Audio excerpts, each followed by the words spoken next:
Bismillahirrahmanirrahim. Assalamualaikum warahmatullahi wabarakatuh. Alhamdulillahirabbil alamin. Assalatu wassalamu ala asrofil anbiya'i wal mursalin wa ala alihi washabihi ajmain, amma ba'du. Yang terhormat Bapak Dadang Cunandar MPD selaku dosen pengampu mata kuliah Konsep Dasar Bahasa Indonesia dan rekan-rekan PGSD 2A yang saya banggakan. Kami dari kelompok 5 akan memaparkan materi tentang tataran morfologi bahasa Indonesia.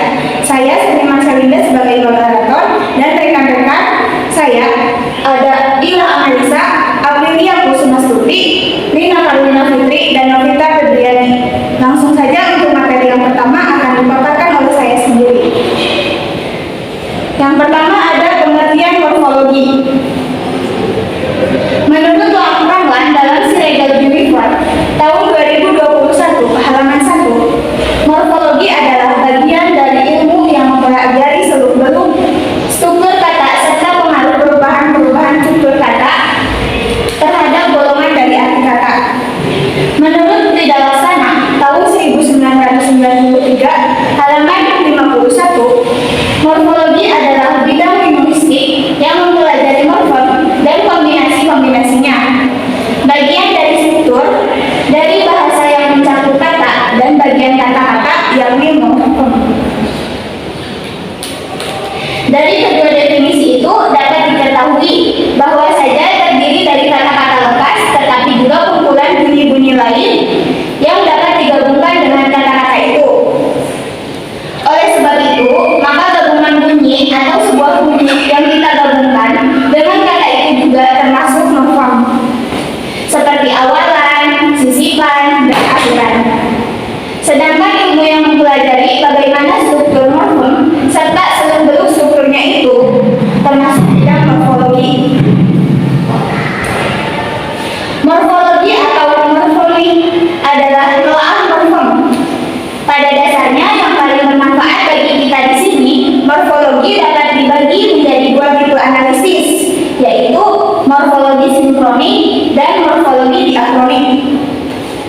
Menurut Siregar Unifor tahun 2021 halaman 2, morfologi sinkronik adalah suatu analisis linear yang mempertanyakan apa-apa yang merupakan komponen leksikal dan komponen sintaksi kata-kata dan bagaimana caranya komponen-komponen tersebut kembali dirinya dalam berbagai konteks. Menurut Siregar Unifor tahun 2021 halaman 2, morfologi diakronik menelaah sejarah atau asal kata dan mempermasalahkan mengapa misalnya pemakaian kata ini berbeda dengan pemakaian kata pada masa lalu. Untuk materi selanjutnya akan dipaparkan oleh pemateri berikutnya. Baik, selanjutnya saya akan menjelaskan mengenai ruang lingkup morfologi. Nah, dalam ruang lingkup morfologi ini dibagi lagi menjadi 3. Yang pertama ada morfem, kemudian yang kedua ada morf, yang ketiga ada almorf.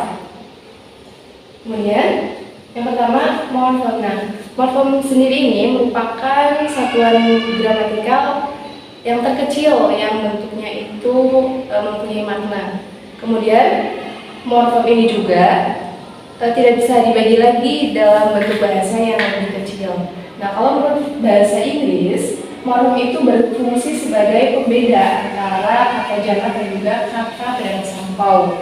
Nah, kemudian setelah itu ada pengertian menurut Chart dan Keraf. Nah, kalau menurut pengertian dari Kerr pada tahun 1995 halaman 145 itu, morfem merupakan satuan gramatikal terkecil yang mempunyai makna. Sedangkan kalau menurut Keraf itu pada tahun 1984 halaman 52, morfem itu merupakan kesatuan yang ikut serta dalam pembentukan kata dan yang dapat dibedakan artinya, seperti itu. Nah, jadi bisa kita simpulkan bahwa morfem itu merupakan satuan bahasa atau gramatikal terkecil yang bermakna dapat berubah imbuhan kata. Nah, di sini kan dijelaskan bahwasanya gramatikal. Nah, gramatikal itu sendiri merupakan makna jenis-jenis kata yang terbentuk setelah mengalami proses gramatikalisasi, seperti halnya macam-macam tambahan, kemudian pembentukan jenis-jenis kata ulang atau reduplikasi, dan juga ada membuat kata dasar menjadi kata majemuk. Itu menurut Wahidah pada tahun 2008 halaman 293. Selanjutnya, menurut Rahman, morfem dapat ditentukan berdasarkan 6 prinsip yang diantaranya sebagai berikut. Yang pertama itu, satuan-satuan yang mempunyai struktur fonologis dan arti atau leksikal atau makna gramatikal yang sama dan merupakan satu morfem. Nah, misalnya satuan lihat, kemudian dapat kita lihat dalam dilihat, melihat, penglihatan, dengan demikian lihat merupakan morfem seperti itu. Selanjutnya, yang kedua ada satuan-satuan yang mempunyai struktur fonologi yang berbeda dan merupakan satu morfem apabila satuan-satuan itu mempunyai makna yang sama dan perbedaan satuan fonologisnya itu dapat dijelaskan secara fonologis gitu. Untuk contohnya itu ada mem, kemudian ada mem dan juga mem. Setelah itu ada di dalam kata membawa, mendukung, dan menggali yang memiliki arti yang sama dan struktur fonologisnya itu dapat dijelaskan secara fonologis. Mungkin itu yang dapat saya sampaikan. Selanjutnya saya serahkan kepada pemateri yang selanjutnya. Terima kasih. Baik, selanjutnya saya akan membahas yang ketiga tadi, satuan-satuan yang mempunyai struktur fonologis berbeda. Sekalipun perbedaannya tidak dapat dijelaskan secara fonologis, masih dapat dianggap satu morfem apabila mempunyai makna yang sama dan mempunyai distribusi komplementer dapat diterapkan secara silih berganti. Misalnya, bel dalam kata belajar merupakan satu morfem dengan satuan berdalam berkebun dan berdalam belajar.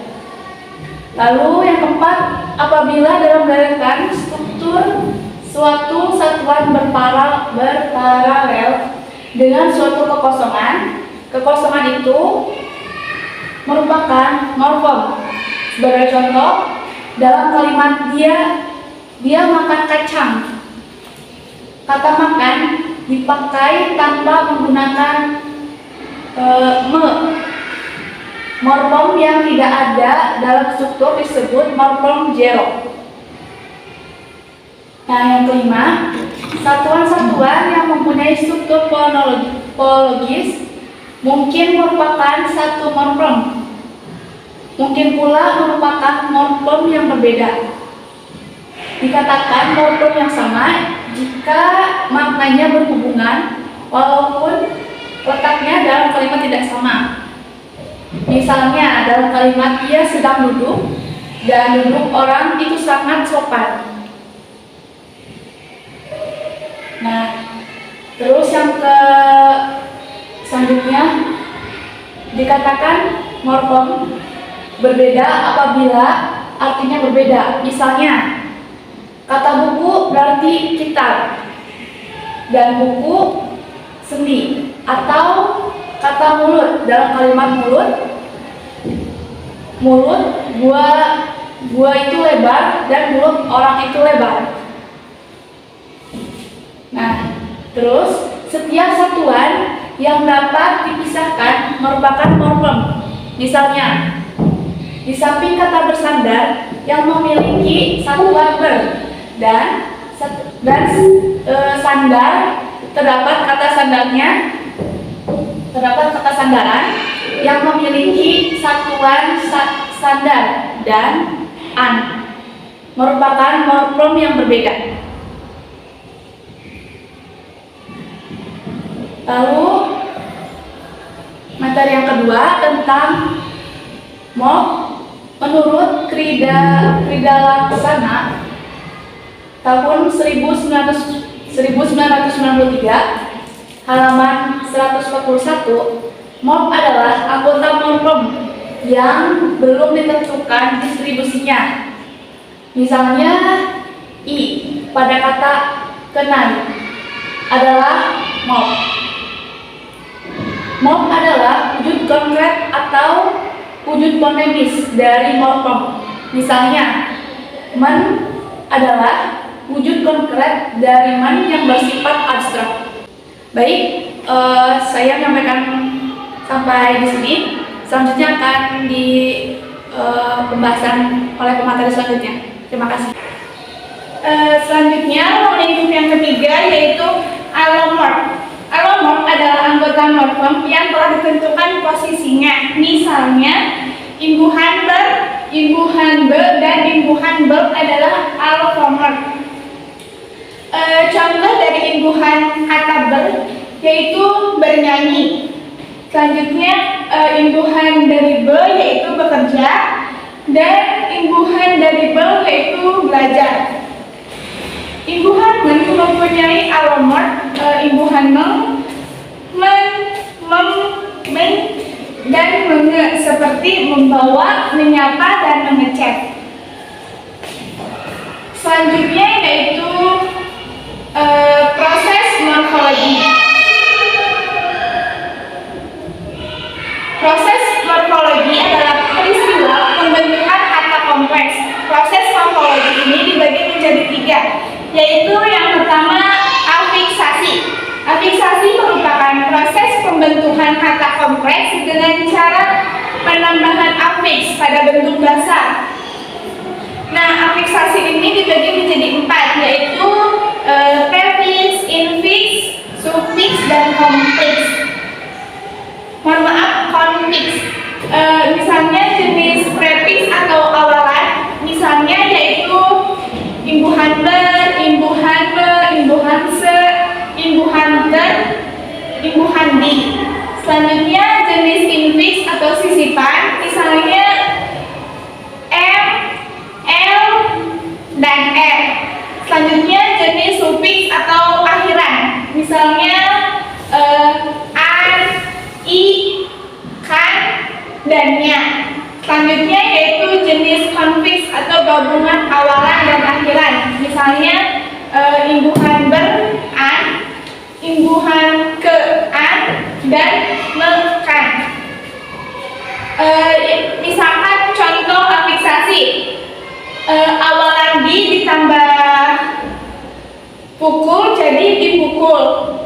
Terus kata makan disisipin imbuhan an jadi makanan. Selanjutnya awalan ke, akhiran an ditambah hujan jadi kehujanan. Selanjutnya contoh kata yang berawalan prefiks, misalnya imbuhan ber tambah ajar jadi belajar, imbuhan be ditambah baca jadi membaca, imbuhan ber tambah kerja jadi bekerja. Selanjutnya contoh kata yang berakhiran atau sufiks, misalnya kata makan ditambah imbuhan an jadi makanan. Selanjutnya kata bau ditambah imbuhannya jadi baunya. Selanjutnya kata guna ditambah imbuhan kan jadi gunakan. Warna ditambah imbuhan i jadi warnai. Selanjutnya contoh kata yang bersifat atau infiks, gigi ditambah imbuhan em jadi gigi, guru ditambah em jadi guru. Contoh kata yang berawalan dan berakhiran atau konfiks, misalnya menemukan, membangkitkan, pembangkitan, dan bergesekan. Selanjutnya, materi selanjutnya akan disampaikan oleh materi selanjutnya. Terima kasih.